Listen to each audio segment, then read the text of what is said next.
नमस्कार दोस्तों। अक्षय कुमार जी ने एक गेम कमिंग सून करके अभी उसका अनाउंसमेंट किया है कि वो जल्दी ही इसको लॉन्च करेंगे और इस गेम का नाम है फौजी और इस गेम के डेवलपर हैं एनकोर गेम्स।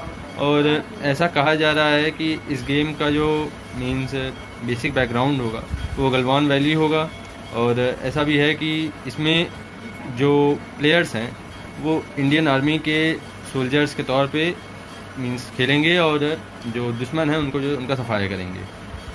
अभी इंटरेस्टिंग होगा देखना ये गेम कैसा, लेकिन गेम आया नहीं उससे पहले कुछ लोग इस पर आरोप लगाना शुरू हो गए।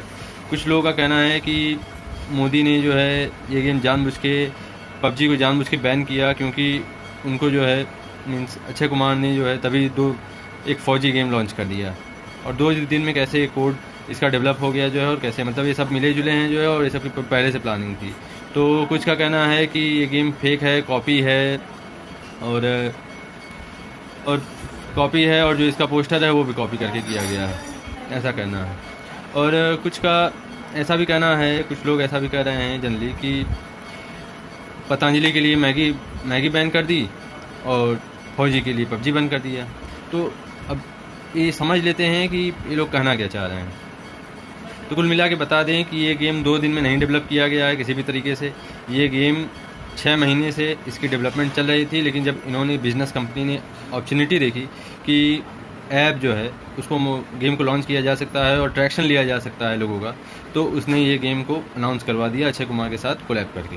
तो भाई कुछ लोग कह रहे हैं कि पोस्टर जो है वो कहीं से कॉपी किया किसी गेम से। तो जो कंपनी ने पोस्टर कॉपी किया है वो शटर स्टॉक के मीन्स पेड जो उसकी पोस्टर है उसको एडिट करके उसको बनाया है। तो ये मुझे नहीं किसी तरीके से अनैतिक लगता कि इसको जो है किया गया है, क्योंकि बहुत सारी कंपनी है जिन्होंने अपने लोगो अपने पोस्टर शटर स्टॉक के और ऐसे ही साइट से उन्होंने लिया है। और जहाँ तक बात है कि गेम कॉपी होगा तो अभी गेम तो लॉन्च हुआ नहीं है तो ये कहा नहीं जा सकता। और एक और बात है कि सरकार ने जो है मैगी बैन कर दिया था, पबजी बैन कर दिया। सरकार इतने छोटे स्ट्रक्चर पे सोचेगी नहीं, उसको इतना उसके पास समय नहीं है कि वो सोचे।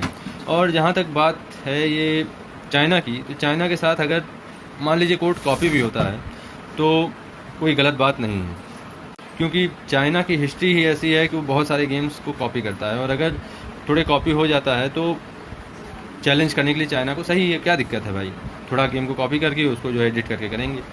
और चाइना में अगर हम चाइना की हिस्ट्री में देखें और चाइना को समझें, जो यूएस और चाइना के बीच में जो फाइट चल रही है, ट्रेड वार चल रहा है, उसमें एक और इशू है जिसका कि जो इशू का है वो उसका है कि आईपी थेफ्ट एक ऐसे इशू है जिसपे कि यूएस चाइना में कॉन्फ्लिक्ट चल रही है उस यूएस ट्रेड वार में। और उसकी वजह यह है कि ना यूएस बड़े बड़े टेक्नोलॉजिकल सॉफ्टवेयर्स को जो है जो कि अपने पास रखना चाहता है, उसके पास पेटेंट्स है, उसको चाइना चुरा लेता है। और वो कैसे करता है? ऐसे लगभग 3,50,000 स्टूडेंट्स वहाँ चाइना में पढ़ाई करते हैं और उससे भी कहीं ज़्यादा वहाँ पे जॉब करते हैं। तो चाइना जो है उनके ज़रिए ये डाटा को और ये इन्फॉर्मेशन को उनके वहाँ से लाता है। इन सब केसेस में IBM का केस बहुत फेमस है, जिसमें कि मीन्स IBM के चाइनीज़ एम्प्लॉई ने वहाँ की जो इन्फॉर्मेशन है हार्डवेयर की और बहुत सारे जो है सीक्रेट डाटास थे उसको जो है शेयर कर दिया चाइना के साथ। और एप्पल का एक ऐसा ही स्कैंडल है जिसमें कि चाइनीज़ एम्प्लॉई ने जो है उसके ट्रेड सीक्रेट्स को शेयर करने की कोशिश की। और एक ऐसा और है जिसमें कि मीन्स जो चाइनीज़ एम्प्लॉई था उसने एक फर्म का मीन्स एक एरोप्लेन का फर्म का जो है डाटा उसने चाइना भेजने की कोशिश की। सो ये तो हिस्ट्री बहुत पुरानी है चाइना के साथ, ये आज की बात नहीं है। क्या जो इंडिया कर रहा है वो गलत है? मुझे नहीं लगता। और बस यही नहीं दोस्तों, जो चाइनीज़ फर्म है वो हाई टेक टेक्नोलॉजीज़ को तो चुराती है, साथ में लुक एंड फील वाली कंपनीज़ को भी चुराता है।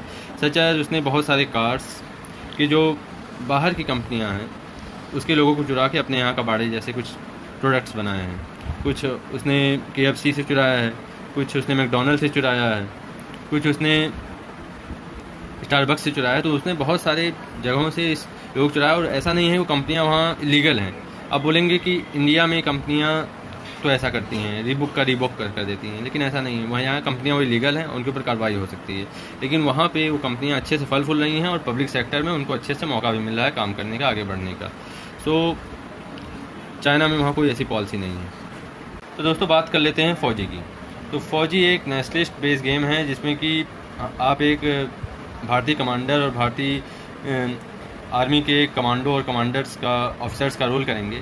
और इससे लिब्रांडो क्यों जल रहा है, तो लिब्रांडो के जलने की वजह यह है कि in most cases if you see that कि जो इससे नेशनलिज्म का और ज़्यादा प्रचार होगा और नेशनलिज्म को और बढ़ावा मिलेगा। तो काफ़ी अच्छी चीज़ है, देश को आत्मनिर्भर भारत भी होगा, का आत्मनिर्भर भी बनेगा और साथ में नेशनलिज्म का भी प्रचार होगा।